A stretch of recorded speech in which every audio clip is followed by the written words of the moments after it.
大家好，欢迎来到学识 Plus。今天我要给大家介绍由内海聪所著的《医生的无压力饮食》这本书。今天视频的内容包括以下3个部分：第一，停止一天吃3餐；第二，绝对不能吃的食品；第三，如何从排除最坏情况开始。首先是第一部分，停止一天吃3餐。作者称，一天3餐是各种疾病的根源，例如日本人常见的疾病有糖尿病、中风等生活习惯病、过敏以及癌症等。作者认为，所有这些问题的根源都可以归咎于吃得过多。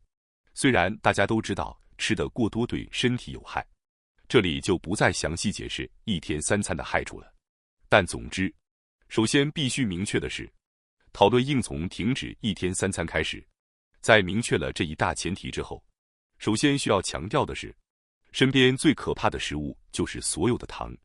糖是最糟糕的东西之一，砂糖是这个世界上历史最悠久的兴奋剂，它对身体的危害如此之大，请大家务必深刻认识到这一点。糖分作用于大脑的多巴胺奖励系统，能给人带来幸福感。在大脑沉浸于幸福感的同时，多巴胺和肾上腺素等掌管思考力和行动力的重要神经传递物质的功能就会被麻痹。这样一来，人们可能会变得无法正常思考或行动，极易陷入抑郁的状态，或者相反，攻击性会增强。实际上，许多人都陷入了糖分摄取过量的问题。虽然糖分常会让人联想到砂糖，但糖分的来源不仅限于此。除了砂糖和异性化糖，还包括白米、小麦粉等精制谷物。这些食物的营养价值很低。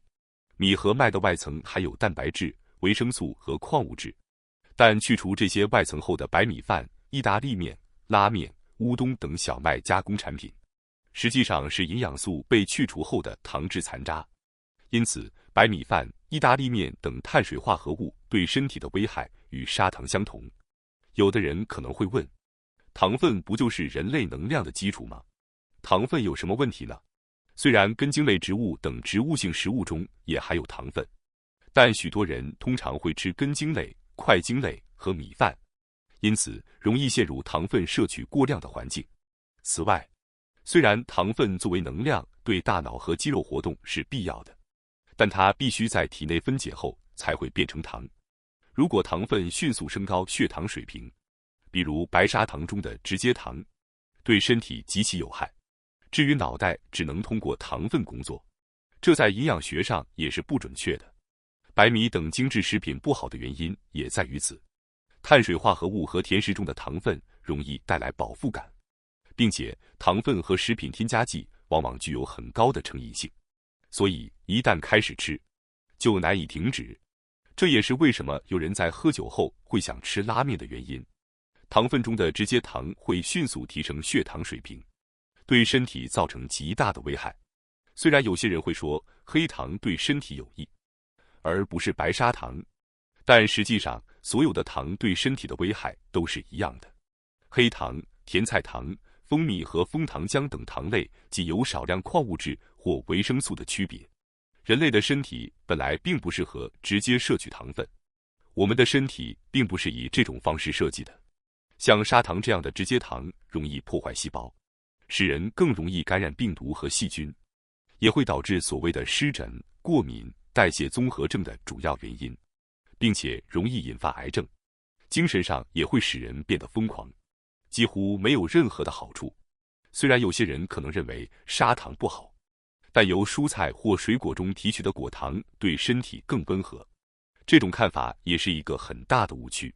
果糖在蜂蜜、浆果、甜瓜等水果中含量较高，实际上比砂糖更甜，且对身体也是有害的。在古代，人们主要从蔬菜和水果中获取果糖，因为这些食物中含有纤维、维生素、矿物质和镁等有益植物营养素。这些成分可以缓解果糖的负面代谢效应，纤维还能减缓糖的吸收。然而，即使是古代人，也几乎没有专门吃水果的部落，也没有完全依靠水果维持健康的古代人。现代食品和饮料中使用的果糖大多是以玉米淀粉为原料的异性化糖，这种糖被称为葡萄糖果糖液糖或果糖葡萄糖液糖。这种糖在碳酸饮料、运动饮料、无油调味品、烧烤酱、纳豆调味料、酸奶等各种加工食品中广泛使用。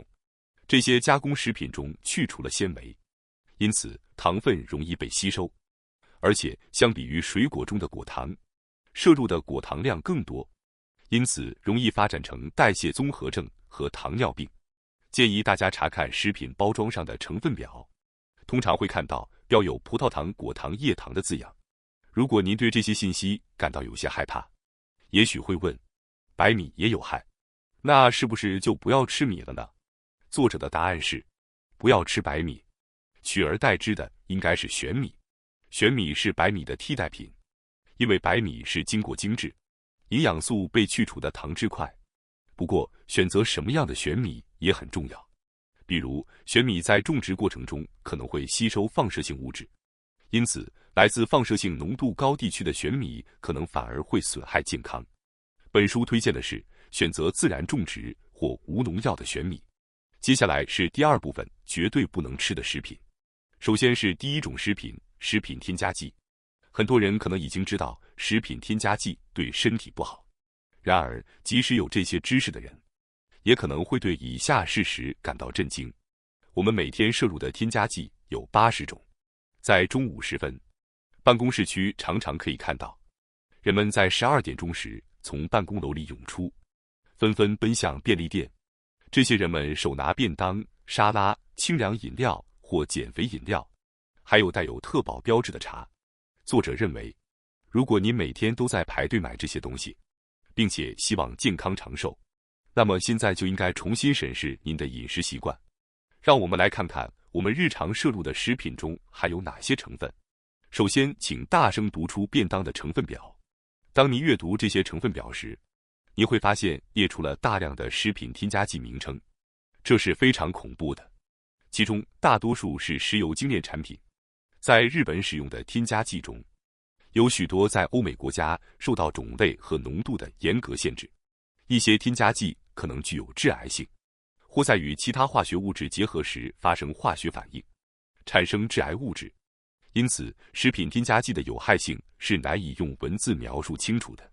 例如，便当和小菜中常用的调味品之一是谷氨酸钠，也就是常说的味精。它常被用在炸鸡、炖萝卜等食物中，但谷氨酸钠会导致精神疾病、癫痫、内脏脂肪增加等问题，增加心脏病、糖尿病和代谢综合症的风险。查看成分表时，如果看到氨基酸等字样，说明里面含有谷氨酸钠，请不要购买。加工品如火腿和香肠中常用的发色基亚硝酸钠，也是一种有害物质。与防腐剂山梨酸钾一起使用时，这两者可能会产生致癌物质。此外，用于腌制菜肴如腌黄瓜的着色剂也有很高的致癌性，并且容易引发过敏。这一点在动物实验中已有证实。接下来是第二种食品，牛奶。许多有较高健康素养的人可能已经知道牛奶对身体不好。可能有人知道，牛奶会增加骨折率、致癌率和死亡率。牛奶被宣传为一种含有丰富钙的完全营养食品，对健康有益。这种说法可能早已被揭穿。牛奶的害处非常大。作者指出，这种牛奶健康说法起源于战后美国的占领政策。美国企图通过在日本普及面包消费来推广美国的小麦。然而，面包与味噌汤不搭配，因此自然的就转向了牛奶。于是，美国开始宣传牛奶作为完全营养食品，认为它对健康有益，并将牛奶引入学校的午餐。这一切都是为了产业利益和赚钱目的，以及洗脑以符合美国化的思想。牛奶被说能使骨骼变强，但实际上，牛奶不仅不会让骨骼变强，还可能使其变得脆弱。牛奶中的乳糖需要通过乳糖酶分解，但这种酶在日本人和其他亚洲人、非洲人等离乳期后不再分泌。没有这种分解酶，继续喝牛奶会导致乳糖中的钙无法被吸收，并使从其他食物中摄取的钙也被排出体外。换句话说，喝牛奶并不会增强骨骼，反而会导致钙不足，从而使骨骼变弱，还容易导致蛀牙。瑞典乌普萨拉大学对牛奶消费量与死亡率和骨折频率的研究结果显示，每天喝3杯以上牛奶的人，其死亡率是每天喝牛奶不到1杯的人的 1.93 倍，骨头骨折的概率高出 60%， 整体骨折的概率也高出 15%。在美国，骨质疏松症多发被认为是牛奶摄入过多的原因，而牛奶消费较多的挪威，其骨折率竟是日本的5倍。许多科学家指出，牛奶与癌症之间存在危险关系。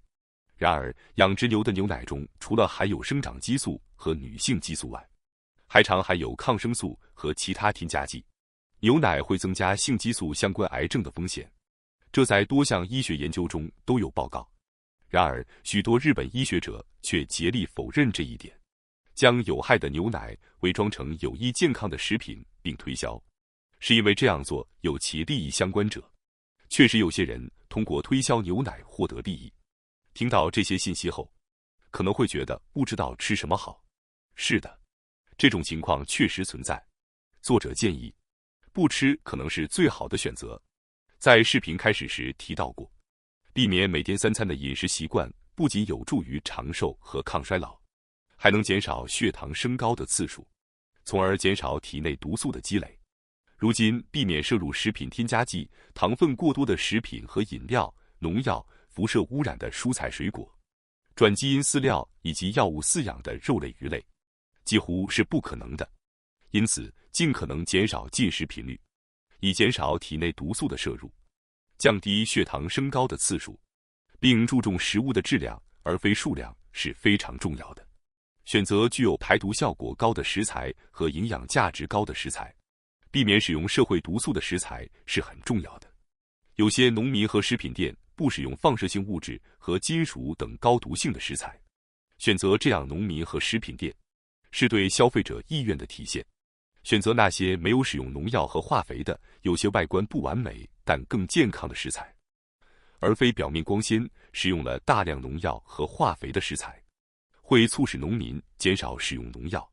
虽然无农药和自然无添加的食品价格较高，难以日常购买，但通过每天减少一餐的方式，可以减少毒素的摄入，同时也减少了每日准备食材的数量，将3餐减少到2餐，至少能将食费减少到 1.5 倍。主妇们也只需做2餐，会更加轻松，朝着每天2餐的有机饮食目标前进。虽然食材采购可能存在困难，但实现2餐的目标还是有可能的。接下来是第3部分，如何从排除最坏情况开始。对于听到这些内容而感到困惑的朋友们，作者有一个建议，那就是从排除最坏情况开始。作者指出，有些人把健康视为唯一重要的事情，以至于对营养和毒素极端关注，甚至到了为了健康即使死也无所谓的地步。这种生活方式是错误的。作者认为，这样的人的生活往往充满焦虑，而且外表也显得没有活力，看起来不健康。实际上，饮食应该是一件愉快的事情，而且在这个世界上，完全避免体内的毒素是不可能的。因此，作者建议不必追求完美，而应从排除最坏情况开始，保持这种思维方式。例如，限制每天的餐数最多为2餐，不使用糖类，不在外食时选择美国牛肉、巴西鸡肉和乳制品，不吃甜食，不吃过多油炸食物，不去连锁餐厅，不单一摄入碳水化合物等，这些都是可以立刻做到的。相比于为了健康而购买新的东西，排除最坏情况的方式更为简单。